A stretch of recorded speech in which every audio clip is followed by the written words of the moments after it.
But English fielded another champion, an intimidating scholar, the monarch of London wits, a beacon of his age, a savage melancholic, and, like Isaac Newton, an effortless eccentric.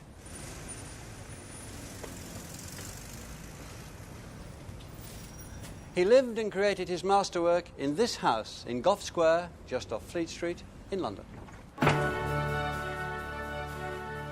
Came the hour, came Dr. Samuel Johnson and his great dictionary. He thought he could write it in 3 years.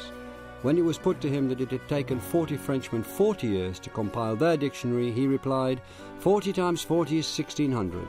As 3 to 1600, so is the proportion of an Englishman to a Frenchman.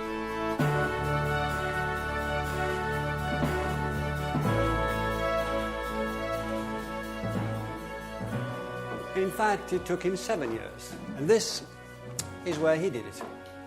In this garret, on the top floor of this house, he fed material, 43,000 words and definitions, etymologies and quotations showing how they were used, to 6 assistants who wrote them down. Johnson's achievement with the dictionary was immense, and immensely idiosyncratic. He left out proper names. He included obsolete words if they were found in authors not obsolete, and was criticised for including archaic words such as degradation, cubicularity, incompossibility, jobbanal, and opiniatory.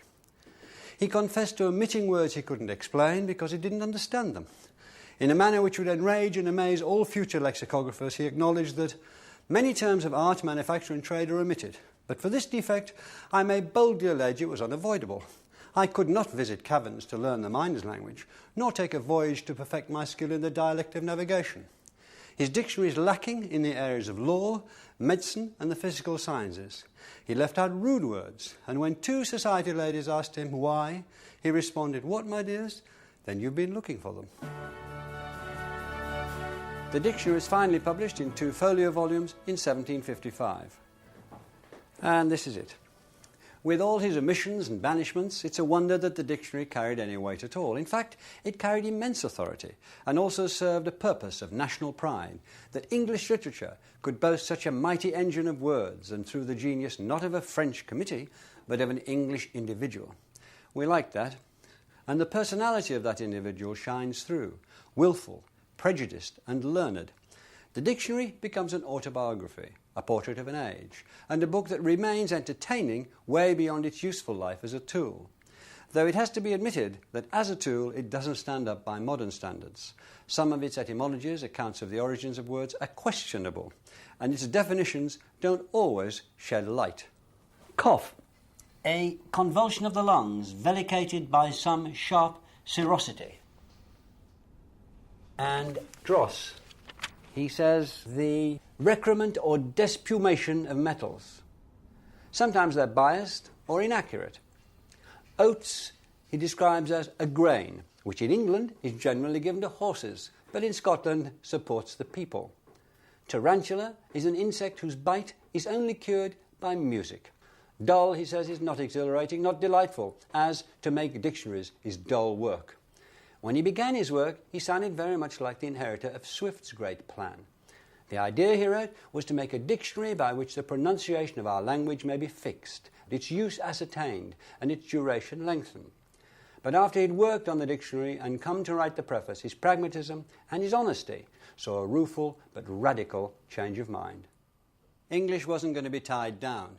No dictionary, Johnson added, could embalm a language and preserve it from corruption and decay, implying that for Johnson, like Swift, change was still for the worse.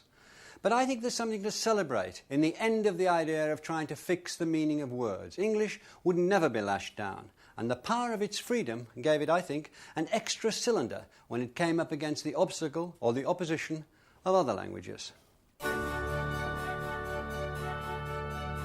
Goat.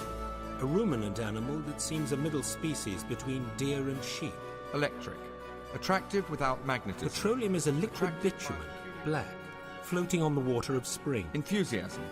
A vain belief of private revelation. Lexicographer. A vain confidence. A writer of dictionaries. A harmless drudge. Johnson's work won both brickbats and garlands, but it was rarely ignored. There was praise from the 2 European countries which had established academies to regulate their language, Italy and France. A French journal declared that Johnson himself was an academy for this island. And although it didn't fix forever the meaning, or in Swift and Johnson's word, ascertain a single word, the dictionary is still read and enjoyed in all its eccentric, dusty glory.